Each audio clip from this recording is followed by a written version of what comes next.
Okay, so I wanted to record a little video here about why I want to regild and regilt all these things. So this is a good example of brass, probably with a bunch of alloy junk in it. And this was made in the 1930s. It's galosh, I'm not sure how to say that. It's really, it's beautiful enamel. But it's hard to tell in this video, but many of the pieces that are shown here look similar to this in that the metal has dulled.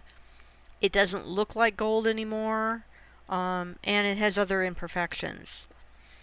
Now, this is a contemporary piece that has been absolutely trashed somehow. This was sent to me by a friend. I believe this is from Harry Potter, but I'm not sure. But pretty much all of the gold tone paint or whatever that was on this has been rubbed off, probably through chemicals, I'm going to guess. Because the chain also has damage, okay? But I'm showing you this because this is very typical of what gilded things can look like. And you know, you can see a little bit of gold here and there, right? Or it may be all over but not looking right. And chances are, if it has been gilded, it's probably worth something. And that's one of the reasons why I want to talk about this, because boy, they didn't just gild anything back in the old days. They gilded stuff that mattered. So, well, I might gild this just for giggles somewhere along the way, but I thought I'd use that as a good example, okay? Now, I want to show you something that's very contemporary, and it's been gold electroplated. And this is a American Golden Heritage gold plate mayonnaise spoon. I have part of this set. And look at how vivid the color is. Now, I also have some other gold plate, which doesn't look quite as orangey. I think this is actually the perfect color for gold-plated silverware. And please note that my video is a little oversaturated. I'm working on that. I really am. So anyways, but notice how shiny this is. It's very reflective. Okay. You know, we're never going to get this stuff here to look exactly like this because the process that was used to gild it in the first place isn't what I'm going to be doing. The content of the gold that I'm going to be using isn't equal to this exactly. I don't know what this is. It could be 24. Not really sure. It is a bit on the orange side, and therefore I think it's probably closer to 24K. The closer you get to 24K, the more orange it looks.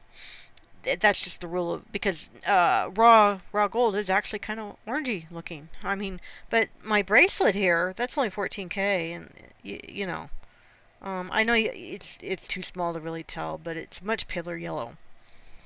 So, anyways, we're never going to get this kind of shininess, but it's certainly going to be closer to this than what it looks like right now. And I have another example of a gold tone keyring, which is not as shiny, and chances are, when I get this done, this is what things are going to be looking like.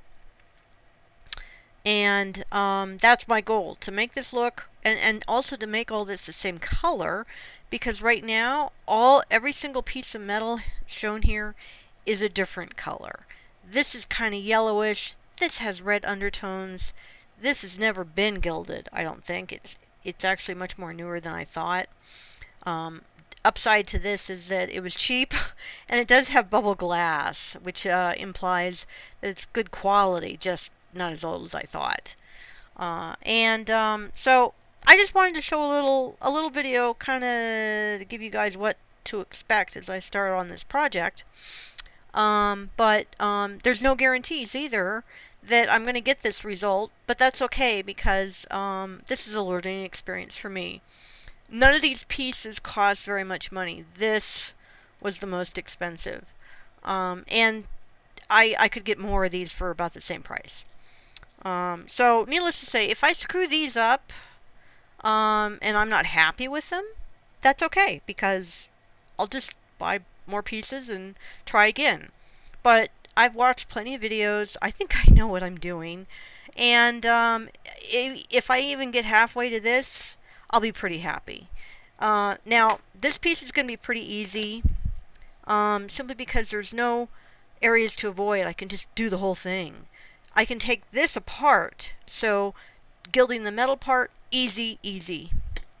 I can take the mirror apart and do that. Haha. But this glass box is going to be very hard, because I'm going to have to somehow protect the glass, and all these little points have to be regilded, and it's going to be so hard. It's really, and there's 5 pieces of this glass. There's the 4 sides and the top, and they all have those pieces. So this is not going to be a fun one to gild, that's for sure. And I do have another piece that I showed in my preview video. Whoops, sorry. Oh my goodness, I'm falling. Alright, so anyways, I just wanted to show a little bit, because I'm sure some of you who are going to eventually see this video are not going to know what this stuff is eventually going to look like, because we don't see this very much. And if you're like most people and you're looking around online, you might see some pieces that are in a museum, or that First Dibs or Ruby Lane, one of those 2 websites, are selling, but they're so extremely out of this world expensive, like $2,000, $3,000, $8,000, $10,000. Right? And that stuff has been taken really good care of, and maybe it's even been professionally regilded at some point in its life. These vanity things that are people selling on Etsy and eBay weren't really taken care of very well. And I really want to get to the point where I can regild these easily, and start selling them to people who will love the fact that it looks like it was when somebody bought it back in the 30s, 40s, 50s, and 60s. Because this is probably the oldest piece sitting here. It's not as old as my little glue thing over here, okay? But I'm guessing, based on what I've learned about these little vitrine boxes, that it's probably no older than the 1940s. So, anyways, this was just a kind of more of an informational video to show you all what I'm trying to accomplish.